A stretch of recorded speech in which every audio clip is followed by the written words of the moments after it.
Hey peeps. All right, this is my third try on getting my fourth Grain with Grace video recorded. So here I am. I know the background's not ideal. I've got the window open, but hey, you're looking at me, right? Oh, so I want to talk today a little bit about breathing for a number of reasons. First of all, I just finished teaching at a beautiful, wonderful, gigantic, exciting, but nerve-wracking fitness conference in Los Angeles. It was the IDEA World Fitness Conference held annually in downtown Los Angeles. I had two presentations. One was a sound journey experiential class that I offered with my crystal bowls and some other vibrational instruments. And the other was a breathing workshop on the breath and the science and magic of breathing.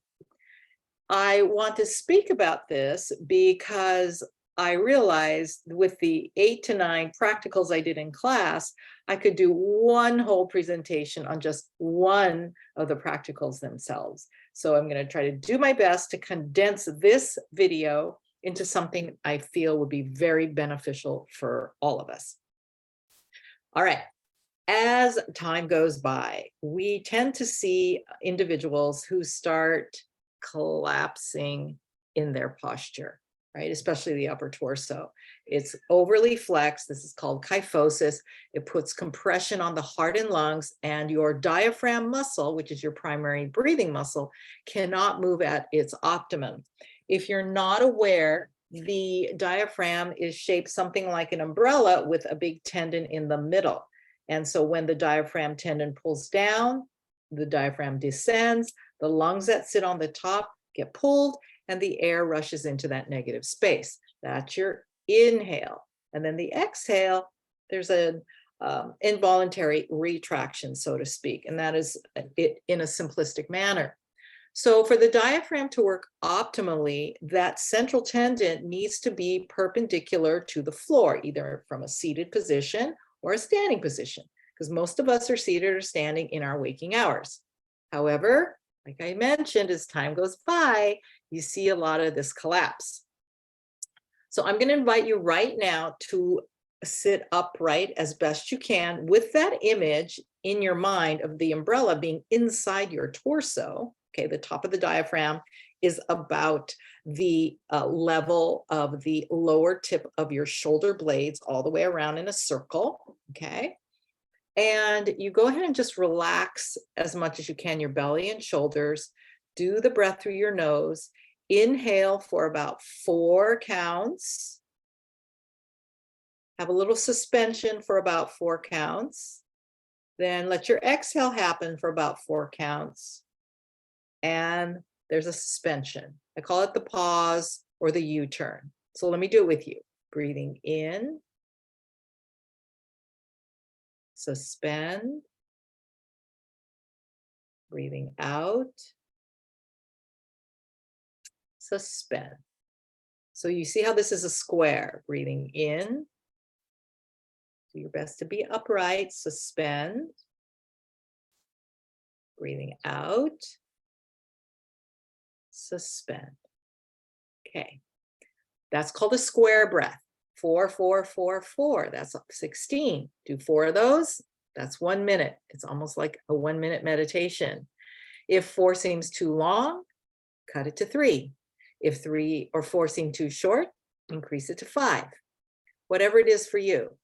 When I say suspend, it doesn't mean breathe in and hold your breath and clamp down.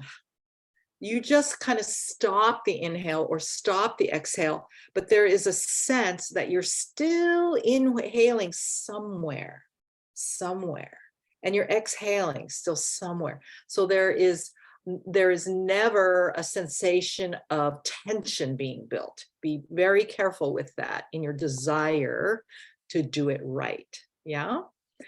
When you start doing a few of these breaths, what will happen is a stimulation of something called the vagus nerve.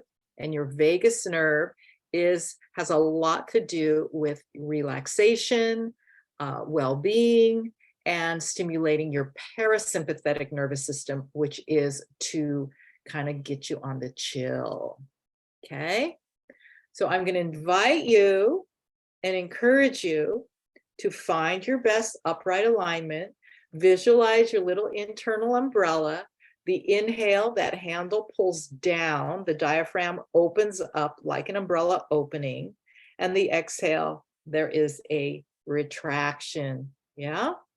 I think you're going to find that if you do this breath, like sometimes before you have a speaking engagement or you have to have one of those conversations, you find yourself calmer, much more grounded, much more in your body, and you will be less reactive and more responsive.